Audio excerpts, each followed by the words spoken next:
பேசுனது, தீபக்கை பத்தி character assassinate பண்ணது வந்து I think it was a little overboard. அது அத்தாடி ரொம்ப கொடூரமா பேசிருக்கனே. டாஸ்க் பீஸ்ட் தான் அவனோட பேரே வெளிய அதான். டாஸ்க் பீஸ்டா? ஆமா. என்ன சொல்றான் பாருங்க, கம்பி கட்டுற கதையெல்லாம் எழுத்து போடுறாங்க. பொய்யே சொல்ல மாட்டா, ஜடக்லினோ மஞ்சரி தான் போய் சொல்லுவாங்க. போட்டு விட்டா ஜோலி முடிஞ்சு. வணக்கம் my dear zone mates, welcome to Safi zone. நான் உங்க ஷஃபி அண்ட் இன்னைக்கு நம்ம பார்க்க போறது பிக் பாஸ் சீசன் 8 உடைய டே 79 அண்ட் எபிசோட் 80 ஓட ரிவ்யூ தான். வீடியோக்குள்ள போறதுக்கு முன்னாடி யாரும் சப்ஸ்கிரைப் பண்ணி மறக்காம சப்ஸ்கிரைப் பண்ணி சப்போர்ட் பண்ணுங்க. அப்படி பக்கத்துல இருக்க பெல் ஐகானை பிரஸ் பண்ணி ஆளுக்கு ஆப்ஷன் கொடுத்தீங்கன்னா நான் போடுற வீடியோ நோட்டிஃபிகேஷன் டான் டைமுக்கு வந்து சேர்ந்துடும். அந்த வீடியோ உங்களுக்கு உண்மையிலேயே பிடிச்சிருந்தா மறக்காம ஒரு லைக் போட்டு சப்போர்ட் பண்ணுங்க, தப்பு கிடையாது. உங்களுக்கு கருத்து இருந்துச்சுன்னா கமெண்ட் செக்ஷன்ல போட்டு விடுங்க, நான் போய் பார்த்து படிச்சுக்கிறேன். ஆமாவா அண்ட் வழக்கமா ஃப்ரீஸ் ரவுண்ட பொறுத்த வரைக்கும் ஃபர்ஸ்ட் ஃப்ரீஸ் பண்ணுவாரு, அடுத்து பாட்டு போடுவாரு, அப்புறம் க்ளோஸ் அப் ஷாட் வச்சு ரியாக்ஷன்லாம் காட்டுவாங்க, அதுக்கப்புறம் உள்ள வருவாங்க. இந்த மாதிரி பல ப்ரொசீஜர்ஸ் ஃபாலோ பண்ணுவாங்க இல்லையா. பட் இன்னைக்கு என்ன பண்ணிட்டாங்கன்னா காலைல 7:30 மணிக்கு தீபக் உடைய ஒய்ஃபை பையனை உள்ள அனுப்பிச்சு விட்டாங்க. தீபக் கூட ஒய்ஃப் போட்டு தீபக் பக்கத்துலேயே வந்து படுத்துக்கிட்டாங்க. அண்ட் தீபக் எந்திச்சு ஒரு நார்மல் ரியாக்ஷன் தான் கொடுத்துருந்தாப்ல. பின்னாடி இருக்கிற ரயன் தான் எந்திச்சு மண்டையெல்லாம் குழப்பிட்டு யாரா இது அப்படிங்கிற மாதிரி ரியாக்ட் பண்ணிருந்தாப்ல. அவங்க ஒய்ஃபை சொல்றாங்க, என்னடா ரியாக்ஷன் இது, ஒரு ரியாக்ஷனுக்கு அன்சித ரியாக்ஷனே கொஞ்சம் நல்லா இருக்கே அப்படிங்கிற மாதிரி சொல்லிட்டு அதை பார்க்கும்போது ஏமா கொஞ்சம் டைம் கொடுக்கணும் ஒரு மனுஷனுக்கு, கொஞ்சம் கூட எதுவுமே இல்லாம தூங்கிட்டு கூட போய் எழுப்பி மூஞ்சை காமிச்சா என்ன மாதிரி ரியாக்ட் பண்ணுவாரு, அந்த மாதிரி ஒரு ரியாக்ஷன் தான் தீபக் கொடுத்துட்டு இருந்தாப்ல. உன்னோட Anshi better reaction கொடுக்கறாடா. And Deepak பொறுத்த வரைக்கும் சில ப்ரொசீஜர்ஸ் வந்து ஃபாலோ பண்ணுவார் இல்லையா, அந்த மாதிரி இப்பயுமே கொஞ்சம் வெயிட் பண்ணுங்க, நான் போயிட்டு பிரஷ் பண்ணிட்டு வரேன்னு சொல்லிட்டு போய் பிரஷ் பண்ணதுக்கு அப்புறமா இப்ப பாருங்க நான் ரியாக்ஷன் அப்படின்னு சொல்லிட்டு ரியாக்ஷன்லாம் பயங்கரமா காமிச்சிட்டு இருந்தாப்ல. பயங்கரமா அழுகவும் ஆரம்பிச்சாப்ல. அண்ட் குறிப்பா இந்த ஷோ ஆரம்பிச்ச நேரத்துல இருந்து இப்போ வரைக்குமே தீபக் அதிகமா சொல்றது என்னுடைய பையனை வந்து நான் ப்ரௌடா ஃபீல் பண்ண வைக்கணும் அப்படின்னு சொல்லிட்டு. சோ அந்த பையனே உள்ள வந்து என்ன பயங்கர ப்ரௌடா ஃபீல் பண்ண வச்சுட்டு உன்னுடைய கேப்டன்சி எல்லாம் வச்சு பயங்கரமா கெத்து பண்ணி விட்ட அப்படின்னு சொல்லிட்டு பையன் எந்த அளவுக்கு புகழ முடியுமோ அந்த அளவுக்கு புகழ ஆரம்பிச்சாப்ல. அண்ட் மனுஷனும் கதறி கதறி அழுக ஆரம்பிச்சாப்ல. அதெல்லாம் பார்க்கும்போது இவ்வளவு நாளா இப்படிப்பட்ட அழுகையெல்லாம் தீபக் நம்ம பார்த்ததே கிடையாது. ரொம்ப பாவமா இருக்கே மனுஷன்ன்ற மாதிரி அந்த அளவுக்கு ஃபீல் பண்ணி அழுக ஆரம்பிச்சாப்ல. எவ்வளவு நாள் திரும்ப இங்க உட்கார்ந்து கையில ஒரு பாவம். இந்த ஷோக்கு வந்து தீபக் கிடைச்ச மிகப்பெரிய வெற்றி என்ன அப்படின்னு சொல்லி பாத்தீங்கன்னா அவங்க வைஃப் சொன்ன சில வார்த்தைகள் தான். அதாவது வீட்டில் இருக்கும்போது எதெல்லாம் வந்து நீ நெகட்டிவா பண்ணிட்டு இருக்க, இதெல்லாம் பண்ணாதரான்னு சொல்லிட்டு அவாய்ட் பண்ண சொன்னோம், அதெல்லாம் தான் உனக்கு இந்த ஷோலவே பயங்கர பாசிட்டிவா இருந்திருக்கு. சோ இதெல்லாம் வச்சு பார்க்கும்போது திருந்த வேண்டியது நீ இல்லடா நான் தான் அப்படிங்கிற மாதிரி சொன்னோன்னே Deepak big boss thank you big boss, இந்த வீட்டுக்குள்ள வந்து நடந்த ஒரு நல்ல விஷயம் அப்படிங்கிற மாதிரி சொல்லிட்டு இருந்தாப்ல. நீ போயிட்டு வந்ததுக்கு அப்புறமா நீ மாறுற இல்ல நான் மாறணும்னு நினைக்கிறேன். சத்தியமா சொல்றேன், நீ பிக் பாஸ் ஃபேமிலியே மாத்துதுனா பெரிய விஷயம். இன்னொரு பக்கம் தீபக்குடைய பையனுமே ஒரு அப்பாவை எந்த அளவுக்கு புகழ்ந்து தள்ள முடியுமோ அந்த அளவுக்கு பயங்கரமா புகழ்ந்து தள்ள ஆரம்பிச்சிட்டாப்ல. ஒரு அப்பாவா எக்ஸ்பெக்ட் பண்ணக்கூடிய விஷயம் என்னவோ அதை வந்து அந்த பையன் வந்து பூர்த்தி பண்ணிட்டாருன்ற மாதிரி தான் இருந்துச்சு. குறிப்பா தீபக் என்ன எக்ஸ்பெக்ட் பண்ணாரோ அதை கொஞ்சம் ஃபுல்ஃபில் பண்ணிட்டாரு ஒரு பையன் அப்படிங்கிற மாதிரி தான் இருந்துச்சு. கேப்டன்சில ஏதாவது பாண்ட் பண்ணிருவேன்னு பார்த்தா கலக்கிட்ட நீ. அப்புறம் தீபக் என்ன பண்ணாமல, சரி ஓகே லிவிங் ஏரியா எல்லாம் வேணாம், வாங்க கார்டன் ஏரியால கொஞ்சம் ஃபார்முலா இல்லாம உட்காந்து பேசலாம் அப்படிங்கிற மாதிரி உட்கார்ந்த உடனே தீபக்குடைய ஒய்ஃப் சொன்னாங்க, அதாவது இந்த வீட்டுக்குள்ள நான் பார்த்த விஷயம் என்ன அப்படின்னு சொல்லி பாத்தீங்கன்னா ஒரு இன்சிடென்ட் வச்சு யாரையுமே ஜட்ஜ் பண்ணிடக்கூடாது அப்படிங்கிற மாதிரி நான் நினைக்கிறேன் அப்படிங்கிற மாதிரி சொன்ன உடனே பிக் பாஸ் அங்கேருந்து சரி ரைட்டுமா நல்லா பேசுறேன், உனக்கு ஒரு டாஸ்க் கொடுக்குறேன் அப்படின்னு சொல்லிட்டு இந்த வீட்டில் உங்களுக்கு யார் கூடயாச்சும் முரண்பாடு இருந்துச்சுன்னா அதை சொல்லுங்க அப்படிங்கிற மாதிரி சொல்லிட்டாப்புல. அதை பார்க்கும்போது அதாவது கண்டஸ்டன்ஸ் தான் நீங்க விட்டு வைக்க மாட்டீங்கன்னு சொல்லி பார்த்தா கண்டஸ்டன்டோட ஃபேமிலி உள்ள வந்தா நீங்க அவங்களையும் விட்டு வைக்க மாட்டீங்களா, அவங்க கிட்ட இருந்து கண்டென்ட்லாம் எடுக்கிறதுக்கு பாப்பீங்களா, அதுவும் பாசிட்டிவ் கண்டென்ட் கிடையாது நெகட்டிவ் கண்டென்ட் எடுக்கிறதுக்கு ட்ரை பண்றாருன்ற மாதிரியே இருந்துச்சு. ஐயா இவங்களுக்குமே டாஸ்கா அண்ட் அதுக்குமே தீபக்கோட வைஃப் வந்து சரி நான் சொல்றேன் அப்படின்னு சொல்லிட்டு அருணை பொறுத்த வரைக்கும் ஒரு உறுத்தல் வந்துருச்சு அப்படின்னா அதை சார்ட் அவுட் பண்ற வரைக்கும் அவருக்கு தூக்கமே வராது, ஆக்சுவலி அது குட் தான் அப்படிங்கிற மாதிரி சொன்னாங்க. உறுத்தல் வந்துருச்சுன்னா அது சார்ட் அவுட் பண்ற வரைக்கும் அருணுக்கு தூக்கம் வராது, but it's actually good. And Anshitha அழும்போது தீபக் போயிட்டு பயங்கரமான சமாதானம்லாம் பண்ணும்போது தான் ஓ தீபக்கு சமாதானம்லாம் பண்ண தெரியுமா அப்படிங்கிற மாதிரிலாம் எனக்கு தோணுச்சு அப்படிங்கிற மாதிரி சொன்னாங்க. அண்ட் கூடவே கடைசியா ஜெஃப்ரி கிட்ட என் பையனுக்கு ஓ ஏஜ் வரும்போது ஓ அளவுக்கு மெச்சூரிட்டி இருந்தா போதுன்ற அளவுக்கு நீ வந்து ஃபீல் பண்ண வச்சிட்டடா, உங்க அம்மா உன்னை சூப்பரா வளர்த்திருக்காங்க, இந்த வீட்டில் இருக்கிற எல்லாருக்குமே நீ பயங்கரமான ரெஸ்பெக்ட்லாம் கொடுக்குற அப்படிங்கிற மாதிரி சொன்னாங்க. அதை பார்க்கும்போது அவங்க இந்த ஷோ தான் பார்த்தாங்களா இல்லை வேற எதுவும் ஷோவை பார்த்துட்டாங்களா அப்படிங்கிற டவுட் ஹெவியா வந்துச்சு. இதுக்கு உங்க அம்மாக்கு தான் கிரெடிட், வந்து ரொம்ப அழகா வளர்த்திருக்காங்க. ஜெஃப்ரி இந்த வீட்டில் இருக்கிற எல்லாருக்கிட்டையும் பயங்கர ரெஸ்பெக்ட் கொடுத்து பேசுறதெல்லாம் நாங்களே பெருசா எந்த இடத்துலையும் பார்த்ததுல இவங்க எந்த இடத்துல பார்த்தாங்கன்றது தெரியல, பட் தான் அவங்களுடைய பெர்ஸ்பெக்டிவ் அதை சொன்னாங்க.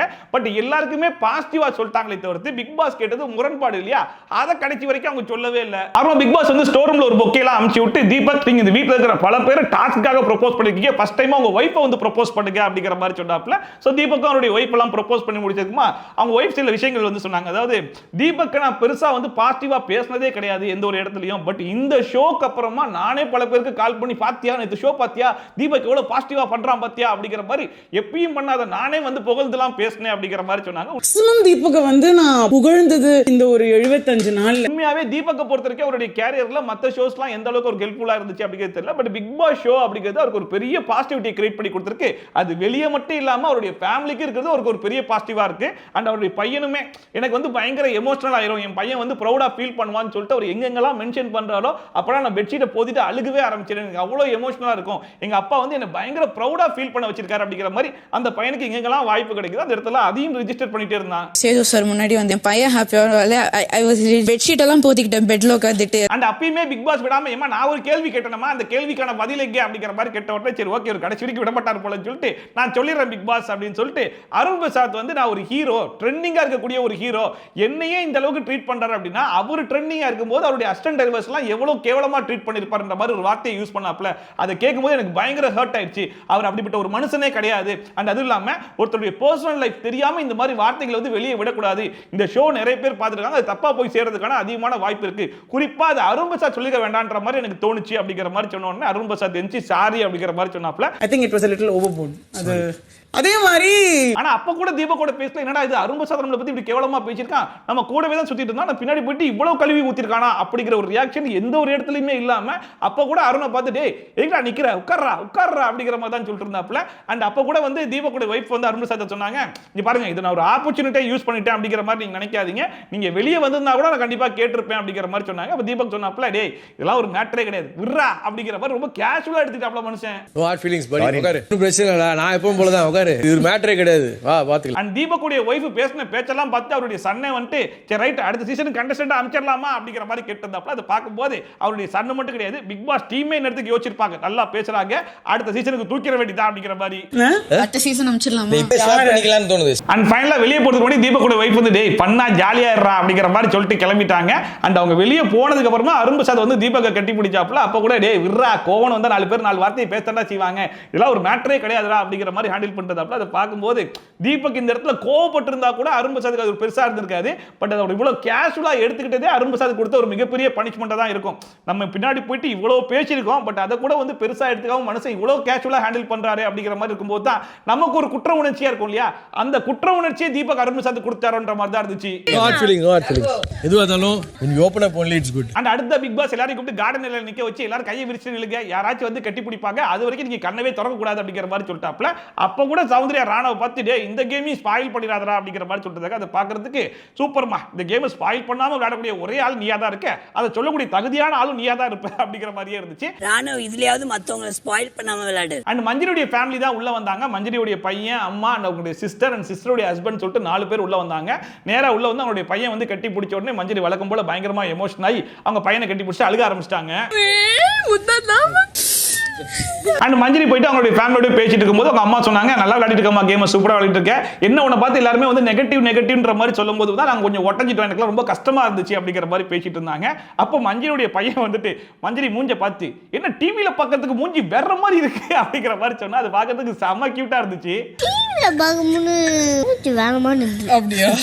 இன்னொரு பக்கம் ஜாக்லின் சொல்லிட்டு இருக்காங்க Thursday வரைக்கும் ஃபேமிலி எல்லாம் வரட்டும், ஃப்ரைடே ஒரு நாள் வந்து ஃப்ரெண்ட்ஸ் எல்லாம் உள்ள வந்தா எப்படி இருக்கும் அப்படிங்கிற மாதிரி கேட்டதாக்க அதை பார்க்கும்போது ஜாக்லின் கடைசி வரைக்கும் விடாம ஃப்ரெண்டுன்றாங்களே அந்த ஸ்பெஷல் ஃப்ரெண்டை இந்நேரத்துக்கு பிக் பாஸ் டீம் தேடி கண்டுபிடிச்சு ரெடியா வச்சிருப்பாங்க, கண்டிப்பா இந்த சீசன்ல உள்ள அனுப்பிச்சிருவாங்கடா அப்படிங்கிறது உறுதியா இருந்துச்சு. அண்ட் இன்னொரு பக்கம் சர்ப்ரைஸா ஜாக்லின் மட்டும் கிடையாது சௌந்தர்யாவும் ஒரு ஸ்பெஷல் ஃப்ரெண்டை எதிர்பார்த்துட்டு இருக்காங்கன்றது இப்பதான் தெரிய வந்துச்சு. அவங்களும் சொல்றாங்க என்னோட ஃப்ரெண்டு வந்துச்சு அப்படின்னா நானும் வந்து இதெல்லாம் பக்காவா யூஸ் பண்ணிப்பேன் அப்படிங்கிற மாதிரி சொல்லும்போது என்ன பண்ணுவடி ப்ரொபோஸ் பண்ணிருவியான்னு கேட்டா ஆமாங்கிறாங்க. அப்பதான் தெரிய வந்துச்சு ஓ சௌந்தர்யாக்கும் வெளியே பாய் ஃப்ரெண்ட் இருக்காங்க, அந்த பாய் ஃப்ரெண்ட் உள்ள வருவாங்கன்னு சொல்லிட்டு அவங்களும் எதிர்பார்த்துட்டு இருக்காங்க. உள்ள வந்தா ப்ரொபோஸ் வேற பண்ணுவியா, இதுக்கு மேல பெரிய வாய்ப்பு வேற என்ன வேணும், இப்பவே தேடுங்கடான்னு சொல்லிட்டு பிக் பாஸ் டீம்ல ஒரு 4 பேர் தெருவா விட்டு தேட விட்டுருப்பாங்க. எப்படியா அந்த 2 பசங்களையும் பிக் பாஸ் டீம் எப்படியாச்சும் தேடி கண்டுபிடிச்சு பிக் பாஸ் வீட்டுக்குள்ள கொண்டு வந்து எப்படியாச்சும் டிஆர்பி ஏத்துறதுக்கு ட்ரை பண்ணிடுவாங்கன்றது மட்டும் உறுதியாகி போச்சு. பிக் பாஸ் அண்ட் ஒவ்வொரு பேரண்ட்ஸ்க்குமே இருக்கக்கூடிய பெரிய பேராசை என்ன அப்படின்னு சொல்லி பார்த்தீங்கன்னா தன்னுடைய பையனோ இல்லை பொண்ணோ எங்கேயாச்சும் நல்லா பெர்ஃபார்ம் பண்ணிட்டு இருக்கும்போது ஒவ்வொருத்தர் டீம் போயிட்டு அது என் பையன் தான் என் பொண்ணு தான் எப்படி பண்றாங்க நல்லா பண்றாள் அப்படிங்கிற மாதிரி பெருமையா பேசுறது இருக்கு இல்லையா, அதோடைய சுகமே ஒரு தனி சுகம். அந்த விஷயத்த மஞ்சரி அம்மா பண்ணது வந்து அவங்க மஞ்சரிகிட்டே சொல்லிட்டு இருந்தாங்க. அதாவது மளிகை கடை அக்கால இருந்து பால் போடுற அண்ணாட்ட இருந்து எல்லாருக்கிட்டையுமே வந்துட்டு என் பொண்ணு பார்த்தீங்களா சூப்பரா ஆடுறாள் அப்படிங்கிற மாதிரி நான் பெருமையா பேசிட்டு இருந்தேன் அப்படிங்கிற மாதிரி சொன்னாங்க. அதை பார்க்கும்போது உண்மையிலேயே நல்லா இருந்துச்சு. அண்ட் கூடவே என் பொண்ணு அழும்போது தான் என்னால் தாங்கிக்க முடியல, எனக்கும் வந்து அழுக வந்துடும் அப்படிங்கிற மாதிரி ஒரு அம்மாவை அவங்க அவங்களுடைய ஃபீலிங்ஸ் வந்து வெளிப்படுத்துறது ரொம்பவே நல்லா இருந்துச்சு. அண்ட் மஞ்சரியுடைய ஃபேமிலி கிட்டயும் பிக் பாஸ் விடாம சரி ஓகே உங்களுக்கு யார் மேல முரண்பாடு இருக்குன்ற மாதிரி சொல்லுங்க அப்படிங்கிற மாதிரி கேட்ட உடனே மஞ்சரி அம்மா வந்து மறுபடியும் அரும்பு சாத்தை தான் செலக்ட் பண்ணாங்க. அப்ப அரும்பு சாத்தை ரைட் இன்னைக்கு ஃபுல்லா நம்ம தான் போலி போல இருக்கு அப்படிங்கிற மாதிரி எச்சி நின்றாப்ல. அப்ப அந்த கிச்சனில் ஒரு விஷயம் நடந்துச்சு இல்லையா, இந்த ப்ரொஜெக்ஷன்ற வார்த்தையை நான் யூஸ் பண்ணல, அப்படி நான் யூஸ் பண்ணி தான் அந்த ஷோ விட்டே வெளியே போறதுக்கு ரெடி அப்படின்னு சொல்லிட்டு அதை வந்து எங்க அம்மா சொல்லி விட்டாங்க. எப்பா நீ தான் ப்ரொஜெக்ஷன்ற மாதிரி சொன்ன, கடத்த என் பொண்ணு சொன்னான்னு சொல்லி மாத்தி விட்டியப்பா, எனக்கு ரொம்ப கஷ்டமா போயிடுச்சுப்பா அப்படிங்கிற மாதிரி சொன்ன உடனே சாரிமான்னு சொல்லிட்டு அங்க ஆரம்பிச்ச சாரி இன்னும் முடியாம இவங்க கிட்ட சாரி கேட்டிருந்தாங்க. அது ஒண்டிதான், வேற ஒன்றும் கிடையாது, வேற எதுவும் இல்ல. அண்ட் அடுத்ததான் வந்து அவங்களுடைய சிஸ்டர் மஞ்சரியோட சிஸ்டர் வந்து அன்ஷிதாவை பார்த்து மஞ்சரியை பொறுத்த வரைக்கும் கேமா பார்த்து தான் விளையாடுறாங்க, கேமுக்குள்ள கோவம் இருக்கலாம், ஆனா கேம் முடிஞ்சதுக்கு அப்புறமா நீங்க கோவமா இருக்கிறது எங்களால பார்க்க முடியுது அப்படிங்கிற மாதிரி சொன்னோன்னே அன்ஷிதா அங்கேருந்து வந்து சாரின்னு சொல்லிட்டு எல்லாரும் கட்டி பிடிச்சி அவங்களும் ஒரு சாரி கேட்டாங்க. இல்ல அண்ட் மஞ்சரியோட சிஸ்டருமே அரும்பு சாத்தை விடாம அரும்பு சாத்தை நீங்களும் அந்த பொம்மை டாஸ்க்ல என்ன தெரியுமா பண்ணீங்க, மஞ்சரி பொம்மையோட கழுத்தை அப்படி திருக்கி போடுறா அப்படிங்கிற மாதிரி சொன்னீங்க. அதெல்லாம் வெளியிருந்து பார்க்கறது எனக்கு ரொம்பவே கஷ்டமா இருந்துச்சு, உங்களுக்கு என்ன அவ்வளவு கோவம் அப்படிங்கிற மாதிரி கேட்கும்போது அரும்பு சாத் வந்து இல்லம்மா உங்க அம்மா சொன்னது ஓரளவுக்கு ஓகே, ஆனா இதெல்லாம் ரொம்ப கேஷுவலா காமெடியா சொன்னதுமா, இதெல்லாம் கொண்டு ஒரு குற்றச்சாட்டை சொல்லிட்டு இருக்கீங்க அப்படிங்கிற மாதிரி வாயத்தது சொன்னாப்ல. இல்ல உங்களுக்கு வேணா ரொம்ப கேஷுவலா இருந்திருக்கலாம், பட் வெளியே அவங்க ஃபேமிலியா இருந்து பார்க்கும்போது எனக்கு ரொம்பவே கஷ்டமா இருந்துச்சு அப்படிங்கிற மாதிரி சொல்லி விட்டாங்க. ரொம்ப விளையாட்ட கேஷுவலா சொன்னேன், எனக்கு எப்படி ஃபீல் ஆச்சுன்னு மட்டும் தான் நான் சொல்றேன். அண்ட் அவங்க அம்மா வந்து சௌந்தர்யா கிட்ட இங்க பாருமா என் பொண்ணை பார்த்து பொய்க்காரின்ற மாதிரி சொல்லாதீங்கம்மா அப்படிங்கிற மாதிரி சொல்லும்போது நான் பொய்க்காரின்னு சொல்லல, பொய் சொல்றாங்கன்னு தான் சொன்னேன் அப்படிங்கிற மாதிரி சொல்லிட்டு இருந்தாங்க. அதுக்கு அவங்க சிஸ்டர் வந்து இல்ல நீங்க வந்து அன்ஷிதா வந்து பொய் சொல்ல மாட்டான்னு சொல்றீங்களே அப்படிங்கிற மாதிரி கேட்கும்போது அவங்க அம்மா வந்து அவங்க என்ன டயலாக சொன்னாங்களோ அதை அப்படியே தெளிவா எடுத்து சொல்றாங்க. அன்ஷிதா மூஞ்ச பார்த்தா எங்களுக்கு தெரியாதா, அவ பொய்யே சொல்ல மாட்டா, அவ உண்மையை தான் சொல்றா, ஜாக்லினும் மஞ்சரியும் தான் பொய் சொல்றாங்கன்ற மாதிரி சொல்லிட்டா அப்படிங்கிற மாதிரி சொன்னோம். ஜாக்லின் என்னது என்னையும் சேர்த்து சொல்லி விட்டாளா அப்படிங்கிற மாதிரி ரியாக்ஷன் கொடுத்தாங்களா. அப்ப சௌந்தர்யா இங்க பாரு நான் வந்து உன்னை பொய் சொல்றேன்னு சொல்ல உன்னை நடிக்கிறேன் தான் சொன்னேன் அப்படிங்கிற மாதிரி அது கரெக்ஷன் வேற பண்ணிருக்காங்க. இத்தனைக்கும் மற்றவங்களெல்லாம் வந்து கம்ப்ளைண்டா சொல்லும் போது அவங்க மூஞ்ச நல்லா சோகமா வச்சிருந்தாங்க. ஆனா சௌந்தர்யா மட்டும் என்னுடைய ஸ்ட்ரென்த் என்ன ரியாக்ஷன், அந்த ரியாக்ஷன் நான் இங்கேயும் கொடுப்பேன் அப்படிங்கிற மாதிரி அவங்க வந்து கஷ்டப்பட்டு சொல்லிட்டு இருக்காங்க. அப்ப கூட சௌந்தர்யா கண்ணை ரெண்டு உருட்டி இப்படி மேல காமிச்சு அங்கேயும் ரியாக்ஷன் கொடுத்து கவர் பண்ணிட்டு இருக்காங்க. மஞ்சரி போய் சொல்றதுதான் அன்ஷி போய் சொல்ல மாட்டா அப்படின்னு. அண்ட் ஃபைனலா மஞ்சரியோட டாஸ்கா மஞ்சரி அவங்களோட பையனுக்கு வந்து பாடக்கூடிய பாட்டை வந்து பாட சொன்னாப்ல. அவங்களும் பாடி முடிச்சதுக்கு அப்புறம் சரி ஓகே உங்களோட டைம் முடிஞ்சிருச்சுன்னு சொல்லிட்டு மஞ்சரியோட ஃபேமிலி வந்து வெளியே கிளம்பிட்டாங்க. தெரியப்பட்டு மிஸ் யூ பை. அப்புறம் ஜாக்லின் ரைன் அண்ட் மஞ்சரி மூணு பேருக்கு வந்து பேசிட்டு இருக்கும்போது ஜாக்லின் வந்து மஞ்சரி அம்மா சொல்லிட்டு போனாங்களே அந்த விஷயத்தை மறுபடியும் சொல்லிட்டு இருந்தாங்க. பாத்தியா ஜாக்லின் வந்து நடிப்பாலாம், மஞ்சரி வந்து பொய் சொல்லுவாலாம், அன்ஷிதா மூஞ்ச பார்த்த தெரியாதா உண்மையை தான் சொல்லுவான்ற மாதிரிலாம் பேசியிருக்கா அப்படிங்கிற மாதிரி சொல்லும்போது மஞ்சரி சொன்னாங்க அப்ப இது வெளியே எப்படி எல்லாம் போயிருக்கும் அப்படிங்கிற மாதிரி கேட்கும்போது ஜாக்லின் சொன்னாங்க அதனால தான் எல்லோ டீம் சொல்லும்போது ஆடியன்ஸ் சைடுல அப்படியெல்லாம் கத்திருக்காங்க அப்படிங்கிற மாதிரி சொல்லிட்டு இருந்தாங்க. அப்ப மஞ்சரி வந்து சொல்லிட்டு இருந்தாங்க நான் ரொம்ப கேஷுவலா எடுத்துக்கூடிய ஒரு ஆளு, எனக்கு வந்து வெளியே போனா தட்டி விட்டு போயிட்டே இருப்பேன் அப்படிங்கிற மாதிரி சொல்லிட்டு இருக்கும்போது ரயன் ஒரு சூப்பரான விஷயம் சொன்னாப்ல. அதாவது சௌந்தர்யாக்கு ஒரு நல்ல ஃபேன் பேஸ் இருக்கு, அந்த ஃபேன் பேஸ் அவளே வந்து ஸ்பாயில் பண்ணிக்கிறா, இந்த மாதிரி விஷயத்தெல்லாம் அவ கொஞ்சம் அவாய்ட் பண்ணிட்டா அப்படின்னா அந்த ஃபேன் பேஸ் வந்து டபுள் ஆகிறது கூட வாய்ப்பு இருக்கலாம் அப்படிங்கிற மாதிரி சொன்னாப்ல. உண்மையிலே இந்த இடத்துல ரயன் சொன்னது ஒரு சூப்பரான விஷயம் தான். ஏன்னா சௌந்தர்யா பொறுத்தவரைக்கும் இந்த சீசன் முழுக்க பெருசா என்ன பண்ணிருக்காங்கன்னு சொல்லி கேட்டா அந்த 4 ரியாக்ஷனை தவிர்த்து வேற எதுவுமே ஒழுங்கா பண்ணது கிடையாது. எல்லாரும் பத்தி நெகட்டிவா பேசுறது அண்ட் வந்து கேம்னு வந்தா கூட அந்த கேம்ல சரியா பார்ட்டிசிபேட் பண்றது கிடையாது. ஒஸ்ட் பெர்ஃபார்மரா அதிகமா வாங்குனது யாருன்னு சொல்லி கேட்டா சௌந்தர்யான்னு சொல்லிக்கலாம்ன்ற அளவுக்கு இந்த கேம் முழுக்க எதுவுமே ஒன்றும் பண்ணாம முழுக்க 4 ரியாக்ஷன் மட்டுமே கொடுத்து ஓட்டிட்டு இருக்கும் போதே இவ்வளவு ஃபேன் பேஸ் இருக்கு அண்ட் வீக்கெண்ட் எபிசோட்ல இத்தனை பேரை கூட்டு வந்து கைத்தட்ட விடுறாங்க அப்படின்னா இன்னும் கொஞ்சம் கேமை ஒழுங்காவே விளையாடுனாங்க அப்படின்னா இருக்கிற 45 பேரையும் கூட்டு வந்து சௌந்தர்யா ஃபேன்ஸை உட்கார வச்சு கைத்தட்ட விட்டுருப்பாங்களா இல்லையா? ஃபேன் பேஸோட டபுள் ட்ரிபிள் ஆகலாம், அது அவளே ஸ்பாயில் பண்ணிக்கிறாளோன்னு தோணுது. அண்ட் இவ்வளவு நாளா சௌந்தர்யா ஜாக்லினோட ஃப்ரெண்ட்ஷிப் பத்தி எவ்வளவுதான் அசிங்கப்படுத்தாலும் சரி எவ்வளவுதான் கேவலப்படுத்தாலும் சரி மச்சான் நீ எவ்வளவு கேவலப்படுத்தினாலும் என் ஃப்ரெண்டு தான் மச்சான் அப்படிங்கிற மாதிரி தான் ஜாக்லின் பேசிட்டு இருந்தாங்க. பட் இன்னைக்கு ஜாக்லின் என்ன சொல்றாங்க அப்படின்னா எனக்கு யாரையாச்சும் ஒருத்தவங்களை பிடிக்கல அப்படின்னா நான் ஃபேஸுக்கு நேரா போயிட்டு உங்களுக்கு பிடிக்கலன்ற மாதிரி சொல்லிடுவேன், அடுத்து உங்களுக்கு ஃபேஸ் பண்றதுக்கே ஒரு மாதிரி இருக்கும். ஆனா சௌந்தர்யா பொறுத்தவரைக்கும் எனக்கு பின்னாடியே போயிட்டு இவ்வளவு பேச்சு பேசிட்டு எனக்கு முன்னாடி வந்து எப்படிதான் சிரிச்சு பேசுறான்னு எனக்கு சத்தியமா புரியவே இல்லை அப்படிங்கறத உண்மையை இன்னைக்கு தான் அவங்க புரிஞ்சுக்கிட்டாங்க. ஜாக் நடிக்கிறான்னு சொல்றானா அது என்கிட்ட வந்து நல்லா பேசுறான். அண்ட் கூடவே ஒரு விஷயம் சொன்னாங்க சௌந்தர்யா கூட நான் ஆரம்பத்துல இருந்து ஃப்ரெண்டா இல்லாம இருந்தாலே எனக்கு இவ்வளவு கெட்ட பேர் வெளியே வராம இருந்திருக்குமோன்ற மாதிரி எனக்கு தோணுது, சீரியஸா அவ பண்றதெல்லாம் பார்க்கும்போது எனக்கு அப்படிதான் தோணுது அப்படிங்கிற மாதிரி சொன்னாங்க. அதுதான் உண்மையும் கூட. சௌந்தர்யா கூட ஃப்ரெண்டா இல்லாம நீ ஒரு இண்டிவிஜுவல் கேம் மட்டும் ஆடி இருந்தா அப்படின்னா ஜாக்லினை பொறுத்தவரைக்கும் ஒரு சூப்பரான இண்டிவிஜுவல் பிளேயரா அப்படிங்கிற மாதிரி பயங்கரமான ஒரு ஃபேன் பேஸே வந்திருக்கலாம். பட் நீயும் போயிட்டு தேவையில்லாம சௌந்தர்யா சொல்லிட்டு சௌந்தர்யா கூட ஒட்டினதுனால சௌந்தர்யாக்கு கிளாப்ஸ் வருது, அதனால தான் ஜாக்லின் போயிட்டு சௌந்தர்யா கூட ஒட்டிக்கிட்டாங்கன்ற பேர் வாங்கினே தவிர்த்து ஜாக்லின் இண்டிவிஜுவல் பிளேயரா அப்படிங்கிற பேர் வந்து மறைஞ்சு போன மாதிரி தான் இருந்துச்சு. சவுண்ட் கூட ஃப்ரெண்டா இல்லாம இருந்தாலே எனக்கு அந்த அடுத்த விஷாலுடைய அம்மா மைக்ல வந்து பேசினாங்க. அது பார்த்த உடனே விஷால் வந்து அம்மா அம்மாவான்னு சொல்லிட்டு கத்த ஆரம்பிச்சிட்டாப்ல. நேரா கேட்டு கிட்ட போய் நின்ற உடனே அவங்க அம்மாவும் சிஸ்டரும் உள்ள வந்தாங்க. அண்ட் வழக்கம் போல போயிட்டு கட்டி பிடிச்சி பயங்கரமா அழுக ஆரம்பிச்சுட்டு விஷால் யார் ரொம்ப எதிர்பார்த்துட்டு இருந்தார் அப்படின்னா விஷாலுடைய அப்பா உள்ள வருவாருன்ற மாதிரி தானே. அப்பா வரலையான்னு சொல்லி கேட்டிருந்தாப்புல. அப்பா வரலன்னு சொல்லி சொன்னோடனே இன்னும் பயங்கரமா அழுக ஆரம்பிச்சிட்டாப்புல. அண்ட் தொடர்ந்து உள்ள வந்ததுக்கு அப்புறமா அப்பா வரலையான்னு சொல்லி கேட்டிருந்தாங்க. அப்பயுமே அவங்க அம்மா வந்துட்டு ஆமாடா நீ உள்ள வரும்போது எங்கிட்ட அப்பாடா சொல்லாம வந்துட்ட, அதனால தானே அப்பா வந்து வரல அப்படிங்கிற மாதிரி பிராங்க் ஒன்று பண்ணிட்டு இருந்தாங்க. இப்படி பிராங்க் போயிட்டு இருக்கும்போது பிக் பாஸ் டீம்ல அப்பா சாங்க போட்டு விட்டோன்னே விஷாலுக்கு தெரிஞ்சு போச்சு ரைட் அப்பா வந்துட்டார் அப்படின்னு சொல்லிட்டு பயங்கரமா ஓடி போயிட்டு கேட்டு முன்னாடி அழுக ஆரம்பிச்சிட்டாப்புல. அண்ட் அவங்க அப்பா உள்ள வந்தோடனே கெட்டி பிடிச்சி பயங்கரமா அழுதாப்புல. அதை பார்க்கும்போது உண்மையிலேயே பயங்கர எமோஷனலா தான் இருந்துச்சு. கலங்காதவன் கண்ணு கூட கலங்கிருண்டா அப்படிங்கிற மாதிரி சொல்லுவாங்க இல்லையா, உண்மையிலேயே அப்படிப்பட்ட ஒரு மூமெண்ட்டை கிரியேட் பண்ண மாதிரி இருந்துச்சு. அண்ட் விஷாலுடைய ஃபேமிலிக்கு வந்து சௌந்தர்யா தான் பயங்கர ஃபேவரட் போல இருக்கு. அவங்க அம்மா உள்ள வந்தோடனே சௌந்தர்யா எனக்கு உன்னை ரொம்ப பிடிக்குமா அப்படிங்கிற மாதிரி சொன்னாங்க. அண்ட் அவங்க அப்பா கிட்டயுமே கூப்பிட்டு இங்க பாருங்க சௌந்தர்யா அப்படிங்கிற மாதிரி காமிச்ச உடனே முத்துக்குமரன் ஓ அப்போ உங்களுக்குமே சௌந்தர்யா தான் ஃபேவரட்டா அப்படிங்கிற மாதிரி கேட்டாப்ல. எனக்கு மட்டும் இல்ல எல்லாருக்குமே சௌந்தர்யா தான் ஃபேவரட் அப்படிங்கிற மாதிரி சொல்லிட்டு இருந்தாரு. உங்களுக்கு சௌந்தர்யா தான் ஃபேவரட், எல்லாருக்குமே சௌந்தர்யா தான் ஃபேவரட். அம்மா பிக் பாஸ் வந்து விஷாலுடைய ஃபேமிலி கிட்டயும் உங்களுக்கு யார்கிட்டயும் முரண்பாடு இருந்தா நீங்க சொல்லலாம் அப்படிங்கிற மாதிரி சொன்ன உடனே ஃபர்ஸ்ட் பெருமூச்சு யார் விட்டுருப்பான்னு சொல்லி கேட்டீங்கன்னா அரும்பு சத்தா. ஏன்னா இந்த வீட்லயே விஷாலோட பயங்கர பாண்டிங்கா பயங்கர க்ளோஸ் ஃப்ரெண்டா இருக்கிறது அரும்பு சத்தா. சோ கண்டிப்பா நம்ம பேரை சொல்ல மாட்டாங்கடா அப்படிங்கிற ஓவர் கான்ஃபிடென்ட்ல உட்கார்ந்து இருக்கும் போதே அவர் அப்பா அரும்பு சாத்தே என்னப்பா என் பையன் கூட ஒரு சட்டையை போட்டு விட்ட அப்படிங்கிற மாதிரி கேட்டாப்புல. அதை பார்க்கும்போது ஐயா அந்த மனுஷன் விஷால் கூட போட்டது ஒரே ஒரு ஒத்த சட்டை தான், அந்த சட்டையும் குழி தோண்டி எடுத்து கேட்குறீங்களே ஐயோ மனுஷனை பார்க்கறதுக்கே ரொம்ப பாவமா இருக்கே அப்படிங்கிற மாதிரி இருந்துச்சு.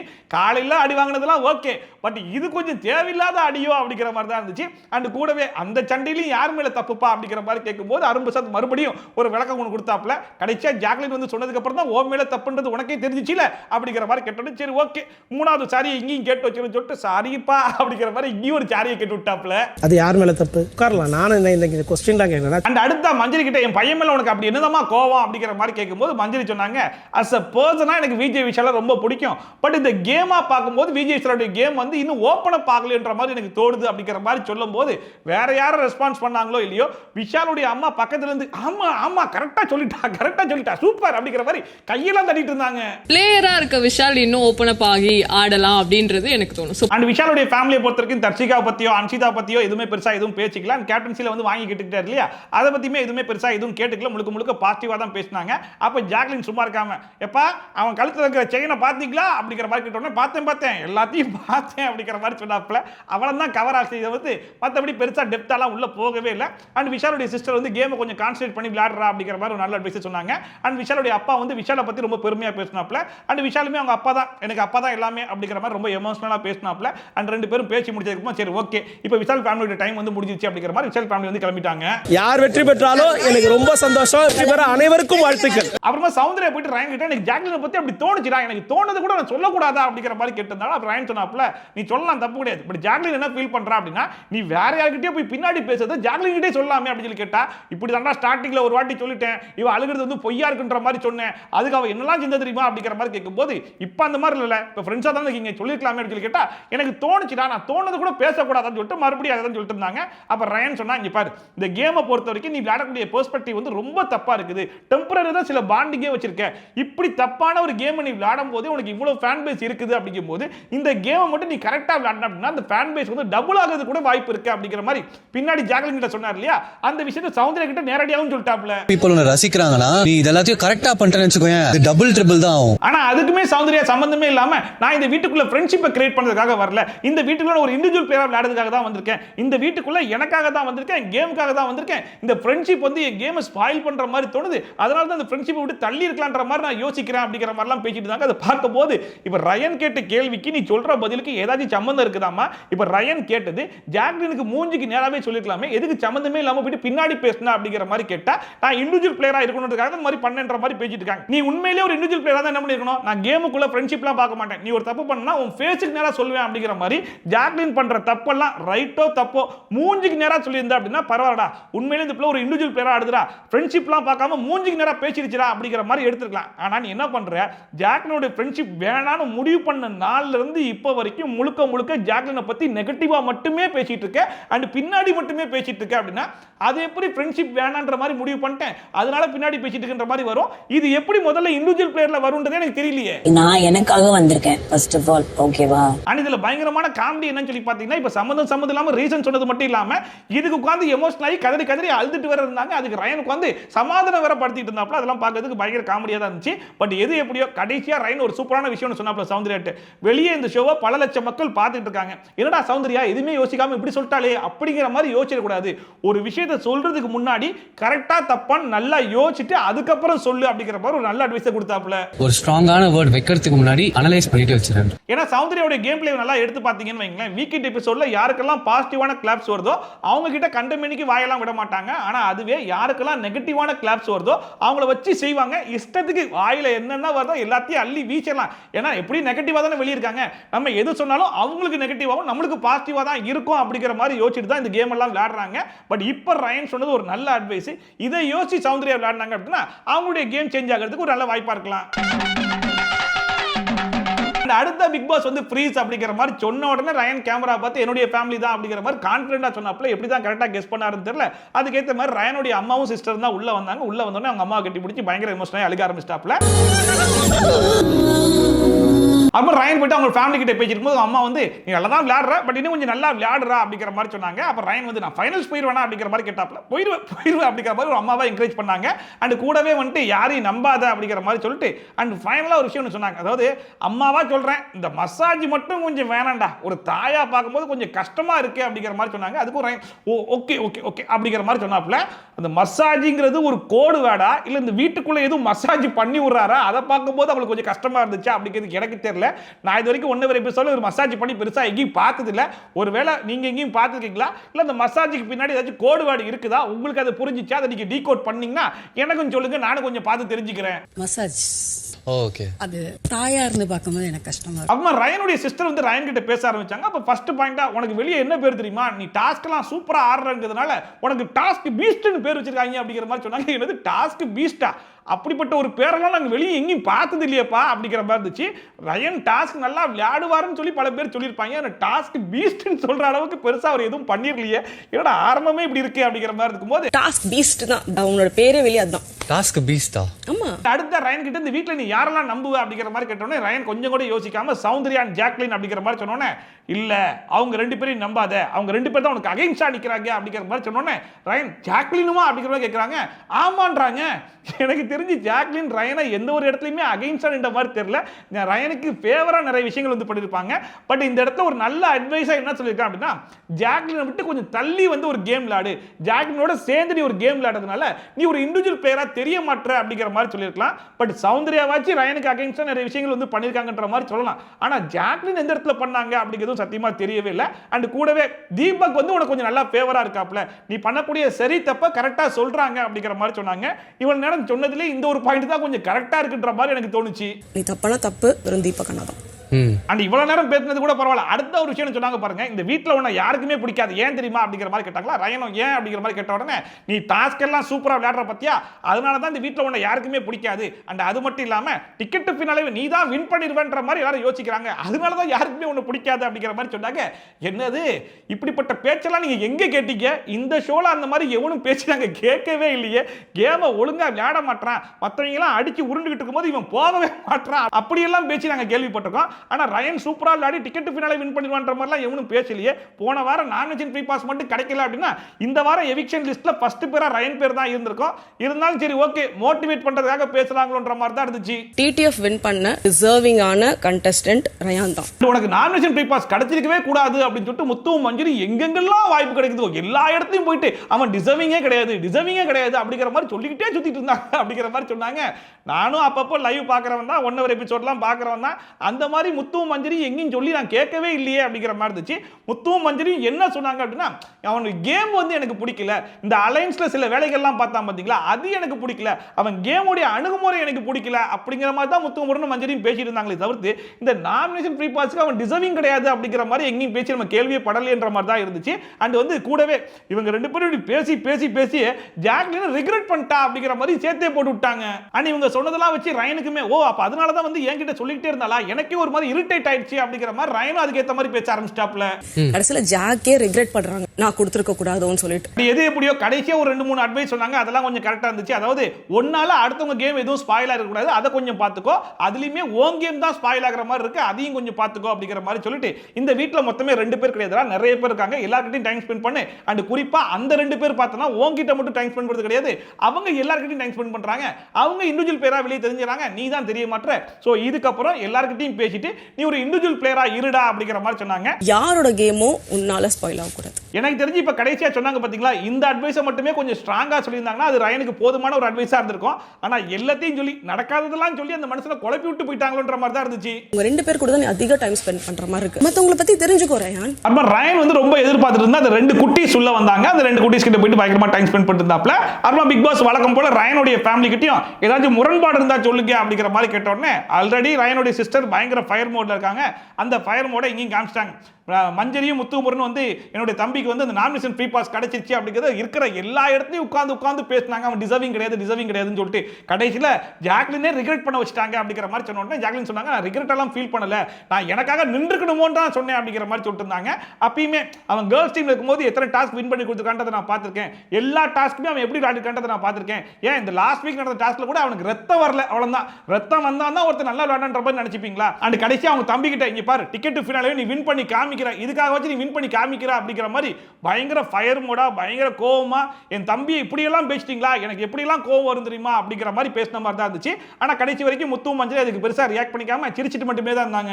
டிடிஎஃப் வின் பண்ணி எவ்வளவு டிசர்விங்னு சொல்லிட்டு வின் பண்ணி வெளிய வந்து காமி. அண்ட் அடுத்ததா அப்படிங்கிற மாதிரி உங்க சிஸ்டர் ஆரம்பிச்சோன்னு ரயன் வேணாமே ஒன்னு தான் சொன்னாரு அப்படிங்கிற மாதிரி கேட்டாப்ல, இல்லடா பாசிட்டிவா தான் சொல்ல போறேன் அப்படின்னு சொல்லிட்டு தீபக்குடைய கேம் வந்து எனக்கு ரொம்ப பாசிட்டிவா தெரியுது. ஏன்னா ரைட்டோ தப்போ எதுவா இருந்தாலும் மனுஷன் கரெக்டா சொல்லிடுறாப்ல அப்படிங்கிற மாதிரி ஒரு பக்கம் ஃபயர் மோட், இன்னொரு பக்கம் வந்து கொஞ்சம் பாசிட்டிவா தீபக்கு கொஞ்சம் போல் தள்ளி விட்டாங்க. அண்ணாவோட கேம் ஏன் எனக்கு பிடிச்சிருந்ததுன்னா தப்புனா தப்பு, கரெக்ட்னா கரெக்ட். அண்ட் ரயனுடைய சிஸ்டர் வந்து எல்லாரும் முன்னாடி இவ்வளவு கோவமா பேச வந்து ரயனுக்கு பிடிக்கல போல இருக்கு. ரயனுடைய அம்மாட்ட போய் கேட்டிருந்தாப்ல, எதுக்கு இவ்வளவு சீரியஸா வந்து பேசினா, எல்லாரும் முன்னாடி இவ்வளவு சீரியஸா எல்லாம் பேசக்கூடாது, இந்த ஷோக்குள்ள வரும்போது எப்படி பேசணும்லாம் தெரிய வேணாமா அப்படிங்கிற மாதிரி கேட்டிருந்தாப்ல. அண்ட் கூடவே மற்ற ஃபேமிலிலாம் வரும்போது எவ்வளவு ஜாலியா பண்ணா பேசிட்டு இருந்தாங்க தெரியுமா, இவ தான் இவ்வளவு சீரியஸா பேசிட்டா அப்படிங்கிற மாதிரி சொல்லும்போது அம்மா சொன்னாங்க, இல்லடா கேட்ட கேள்வி தானே பதில் சொன்னா, அவ மனசுல இருந்தாடா சொன்னா அப்படிங்கிற மாதிரி சொல்லும்போது என்கிட்ட பர்சனலா சொல்றது ஓகே, எல்லாரும் முன்னாடி சொல்றது எனக்கு ஒரு மாதிரி இருந்துச்சு அப்படிங்கிற மாதிரி ரயன் ரொம்ப ஓப்பனாவே சொல்லிட்டாப்ல. ஜாலியா ஃபன்னுங்க தான் எதுவும் பண்ணேன், ஏனோ அதே தான் எக்ஸ்பெக்ட் சேஸ்னானோ. அண்ட் உள்ள ரயனோட சிஸ்டர் வந்து முத்து மஞ்சரி பத்தி சொல்லும்போது அவங்க 2 பேரும் அந்த இடத்துல பெருசா ரியாக்ட் பண்ணவே இல்லை இல்லையா. பட் வெளியே வந்து சொல்லிட்டு இருந்தாங்க, நான் வந்து நாமினேஷன் ஃப்ரீ பாஸ் பத்தி எங்கேயுமே பேசவே இல்லையே அப்படிங்கிற மாதிரி மஞ்சரி ஒரு பக்கம் சொல்லிட்டு இருந்தாங்க. முத்துமே அவனுடைய கேமை பத்தி நான் பேசினேன், பட் நாமினேஷன் ஃப்ரீ பாஸ் பத்தி நானுமே பேசலையே அப்படிங்கிற மாதிரி வெளியே வந்து சொல்லிட்டு இருந்தாங்க. இதை உள்ளே சொல்லிருக்கலாமே அப்படிங்கிற மாதிரி தான் இருந்துச்சு. நாமினேஷன் ஃப்ரீ பாஸ் டிசர்வ் இல்ல உனக்கு தான் ஒரு வார்த்தை கூட சொல்லவே இல்லை. அப்ப ரயனுடைய ஃபேமிலி வெளியே போனதுக்கு அப்புறமா ரயன் வந்து எல்லாரும் கூப்பிட்டு வச்சு என்னோட சிஸ்டர் கொஞ்சம் ஹார்டா பேசிட்டாங்க, அதுக்கு நான் சாரி கேட்டுக்கிறேன் அப்படிங்கிற மாதிரி சொல்லிட்டு இருந்தாங்க. அரே அதெல்லாம் ஒண்ணு இல்லடா அப்படிங்கிற மாதிரி போயிட்டாங்க. அப்புறம் ஜாக்லின் கிட்ட சொல்லிட்டு இருக்காப்ல, எனக்கு நிறைய வந்து அட்வைஸ்லாம் கொடுத்தாங்க, ரொம்ப ஹெல்ப்ஃபுல்லா தான் இருந்துச்சு, பட் தான் கொஞ்சம் ஹார்டா பேசினது எனக்கு பிடிக்கல அப்படிங்கிற மாதிரி சொல்லிட்டு அது கூடவே இந்த வீட்டில் எனக்கு வந்து நிறைய பேருக்கு பிடிக்கலையா, அதுக்கு காரணம் வந்து நான் டாஸ்க் நல்லா விளையாடுறேங்கிறதுனாலயா, அந்த டிக்கெட் ஃபினாலே நான் வின் பண்ணிடுவேன் அப்படிங்கிற மாதிரிலாம் யோசிக்கிறாங்களா அப்படிங்கிற மாதிரிலாம் ஜாக்லின் கிட்ட சொல்லிட்டு இருந்தாப்ல. அதை பார்க்கும்போது நல்லா இருந்த மனுஷன், அது சும்மா விட்டுருந்தா கூட அடுத்த வாரம் வெளியே வந்திருப்பாப்ல, அந்த மனுஷனை போட்டு ஒரு குழப்பி இப்போ அவன் என்னென்னலாம் பண்ண போறான்னு தெரியலையே, இந்த வீட்டில் நம்மளுக்கு யாருக்குமே பிடிக்கலையா, நம்ம டாஸ்க் நல்லா நினைச்சிட்டு இருக்காங்களான்ற மாதிரி இரண்டையும் யோசிச்சு என்னென்னமோ பண்ண போறானோன்ற மாதிரி தான் இருந்துச்சு. அதுவே நிறைய பேர் நான் ஜெயிக்க கூடாதுன்னு நினைச்சிருக்கேன், உள்ள அப்படி யோசிச்சுட்டு இருக்காங்க. அப்புறம் முத்துக்குரன் போயிட்டு ரயன்கிட்ட எந்த ஹார்டும் இல்லடா, இதை கூட பேசட்டா அப்ப என்னடா அக்கா அப்படிங்கிற மாதிரி கேட்டாப்ல. அது கூடவே தீபக்குடைய ஒய்ஃப் காலில் பேசினாங்க இல்லையா, அவங்க எமோஷனலாகி பேசினாங்க. ஸோ எல்லாருக்குமே இருக்கக்கூடிய ஒரு விஷயம் தான் அப்படிங்கிற மாதிரி சொல்லிட்டு அது கூடவே இந்த நாமினேஷன் ஃப்ரீ பாஸை பற்றி நான் பெருசாக எங்கேயுமே பேசுனது கிடையாது, இந்த கேம் அவன் சரியா விளையாடல, முழுக்க மூளையை யூஸ் பண்ணி மட்டும் விளையாட்டாண்டா அப்படிங்கிற மாதிரி தான் நான் வார்த்தை யூஸ் பண்ண தவிர்த்து இந்த நாமினேஷன் ஃப்ரீ பாஸை பற்றி நான் எங்கேயுமே பேசல அப்படிங்கிறதையுமே அங்கே தெளிவுபடுத்திட்டாப்ல.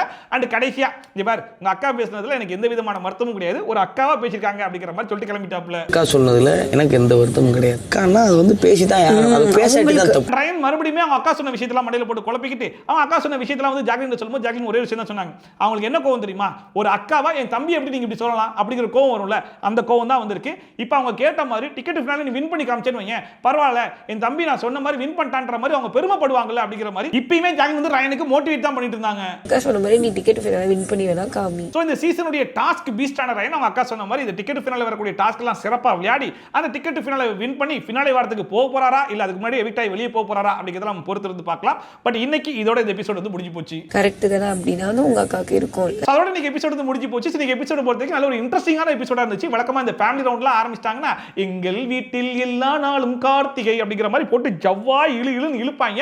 பட் இன்னைக்கு அப்படிலாம் இல்லாம நல்ல கிறிஸ்பா இருந்துச்சு. 1.5 மணி நேரம் எப்படி போச்சுனே தெரியாத அளவுக்கு வழக்கமா 1-2 ஃபேமிலி தான் காட்டுவாங்களே, பட் இன்னைக்கு மட்டும் ஒரு 4 ஃபேமிலி வந்தாங்க. அந்த 4 ஃபேமிலி நல்லா கிறிஸ்பா காமிச்சாங்க. அண்ட் குறிப்பா முழுக்க எமோஷனல் மட்டுமே இல்லாம காரச்சாரமா நிறைய விஷயங்கள்லாம் இருந்தது, இன்னுமே நல்லா இருந்துச்சு. அண்ட் இந்த 4 ஃபேமிலில எந்த ஃபேமிலியோடது வந்து உங்களுக்கு ரொம்பவே பிடிச்சிருந்துச்சு அப்படிங்கறத மறக்காம கமெண்ட் செக்ஷன்ல சொல்லுங்க. அண்ட் யாருடைய ஃபேமிலிக்கு ரொம்ப எக்ஸ்பெக்ட் பண்ணிட்டு இருக்கீங்க அப்படிங்கறத மறக்காம கமெண்ட் செக்ஷன்ல சொல்லுங்க. சோ இதே மாதிரி ட்ரோல்ஸ் அண்ட் ரிவ்யூஸ்லாம் கண்டிப்பா பார்க்கணும்னு நினைச்சீங்கன்னா மறக்காம சப்ஸ்கிரைப் பண்ணி பக்கத்துல இருக்க பெல் ஐகான் டான் தட்டி விட்டீங்கன்னா நான் போடுற வீடியோ நோட்டிஃபிகேஷன் டான் டைமுக்கு வந்து சேர்ந்துடும். சோ மீண்டும் சூப்பரான வீடியோட சூப்பரான ரிவ்யூவோட சூப்பரான ட்ரோலோட சந்திக்கலாம். This bye from Chappy. Tada, bye bye and take care.